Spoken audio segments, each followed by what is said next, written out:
Thank you. Can I just move this? All right. Can everybody hear me? Yes. Great. Okay, so desire. Sometimes it's this little flutter in the pit of your stomach, and other times it is strong and steady, like a beating in your chest.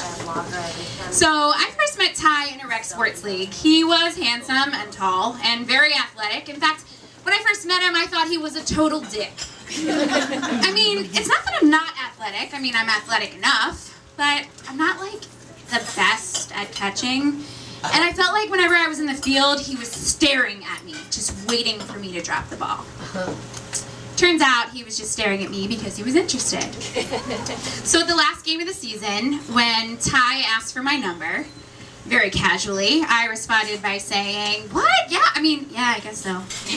But really, I was excited, and that little flutter of desire began in the pit of my stomach. So, before I go on, I feel like I kind of need to introduce myself for you to understand the rest of the story. My name is Kristen. I'm 28 years old. I'm a teacher. I'm very passionate and independent. I pay my own bills. I own my own home. I got real fingernails and all that stuff. Okay, Beyonce. Best compliment ever. Thank you. But I also am a firm believer that men and women are not equals. In the workforce, yes, we are equals and we should be treated as such. But in real life, until a man can tell me with conviction that he's bled from his genitals for a week and lived, I do think that women deserve this additional layer of respect. For me, thank you. For me, gender roles are very simple. A woman's job in a relationship is to be a supportive partner, and also to hold the key to all life and pleasure. And a man's job in a relationship is to be a supportive partner, and also to always hold the door for the woman who holds the key to all life and pleasure. It's really that simple. So now that you know that about me, you can imagine that I was pretty disappointed when Ty chose not to pursue me. There was 3 weeks of silence, and I decided to ask him out to dinner because desire makes us do crazy things that we don't usually do. And when we went out to dinner, it was great. There was this immediate connection. We liked the same things, and we had the same sense of humor. There was like so much long, awkward eye contact, but like it wasn't even awkward because we both were doing it. And I definitely knew that I wanted to see Ty again. I mean, he didn't offer to pay or anything like that, but we decided that we would see each other. And so we were talking all the time, and he told me that he really liked me, but he made no effort to ever see me again. So I took it upon myself to set up another date. And this time around, I didn't pay for myself. I paid for both of us. And you know what? That was okay because, you know, the chemistry, it was palpable.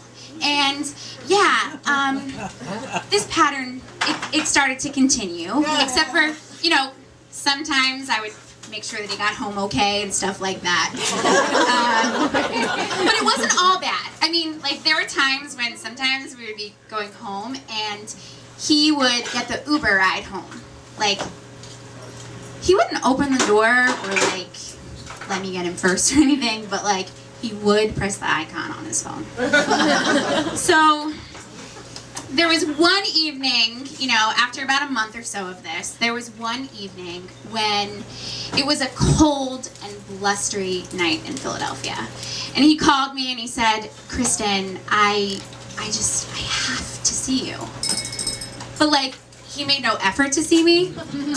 So I decided to get on public transportation late at night, alone, after dark, in the middle of a blizzard to go and see him.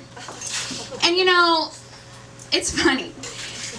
That night when we were at dinner, that little flutter of desire in my stomach totally dissipated. And instead, it was replaced with a stronger desire, one that was just pounding in my chest. It turns out, I really didn't have any desire for Ty at all. My hunger and my want was for someone who was going to show me respect. Someone who was going to treat me like a person of value and was going to make a little bit of an effort sometimes. Someone who definitely thought that I was worthy of holding the door for. So that night, I mean, as you can imagine, it didn't work out between Ty and me, but I learned a very valuable lesson. That sometimes that little butterfly in the bottom of your tummy, it's fleeting, but the one that pounds in your heart, that's what you should be paying attention to. Thank you.